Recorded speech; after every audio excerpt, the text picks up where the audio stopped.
기원전 627년 아나돗 마을의 젊은 예레미야는 하나님의 강력한 부르심을 받습니다.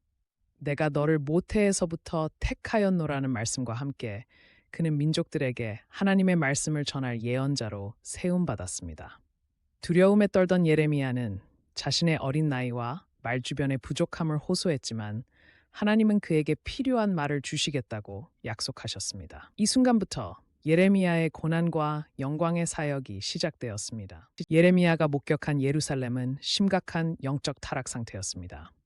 성전 주변에는 바알과 아세라 우상이 세워져 있었고 지도자들은 부정부패에 빠져 있었습니다. 가장 충격적인 것은 백성들이 자녀를 몰렉신에게 제물로 바치는 끔찍한 관행이었습니다.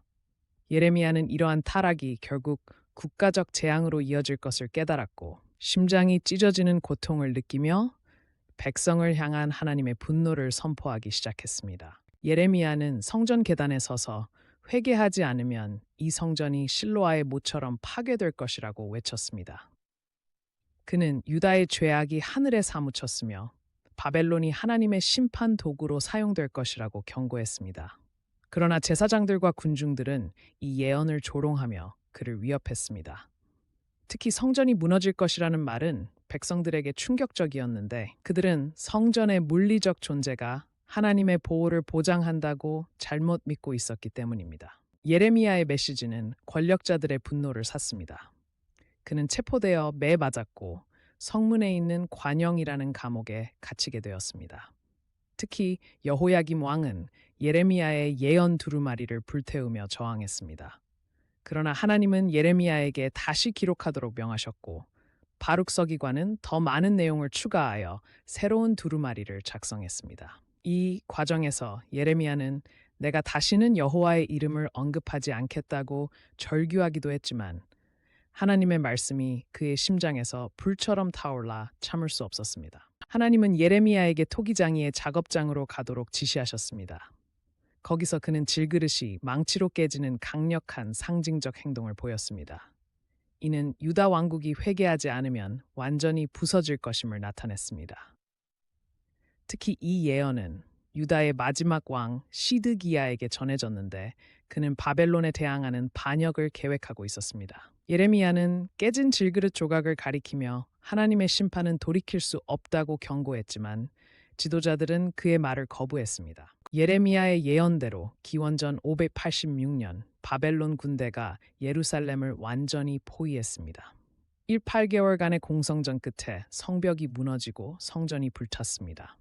시드기야 왕은 눈이 뽑힌 채 포로로 끌려갔으며 수많은 백성들이 학살당하거나 포로로 잡혀갔습니다.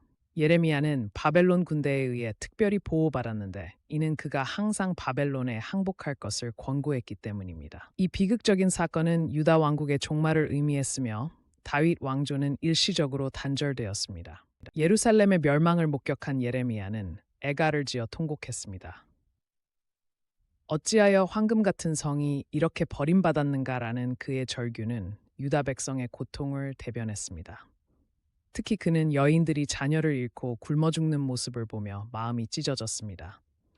이 시기는 예레미야에게 가장 고통스러운 시기였지만 동시에 그의 예언이 문자 그대로 성취되는 순간이기도 했습니다. 그의 애가는 후에 예레미야 애가라는 이름으로 성경에 기록되어 오늘날까지 전해지고 있습니다.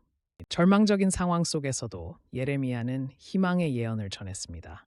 보라 날이 이르리니 내가 이스라엘 집과 유다 집에 새 언약을 세우리라는 메시지는 하나님의 변하지 않는 사랑을 보여주었습니다. 이 새 언약은 외적인 율법이 아닌 마음에 기록된 영적인 언약으로 예수 그리스도를 통한 구원의 예표였습니다. 예레미야는 포로 생활이 70년 후에 끝나고 백성들이 고국으로 돌아올 것이라고 예언하며 그들에게 바벨론에서 평안을 구하라고 조언했습니다. 예루살렘 멸망 후 남은 유다인들은 예레미야를 강제로 이집트로 데려갔습니다.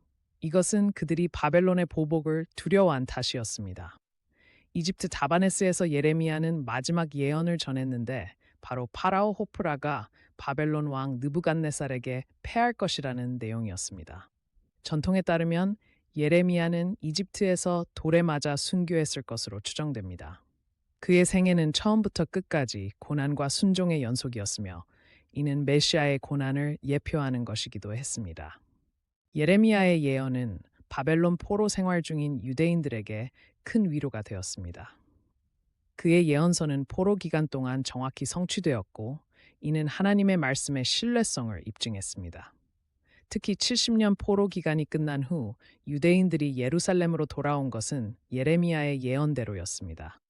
그의 메시지는 신약 시대에 예수 그리스도께서 새 언약을 성취하실 때까지 계속 이어졌습니다. 오늘날 예레미야는 불의에 맞서는 용기와 고난 속에서도 희망을 잃지 않는 믿음의 모범으로 기억됩니다.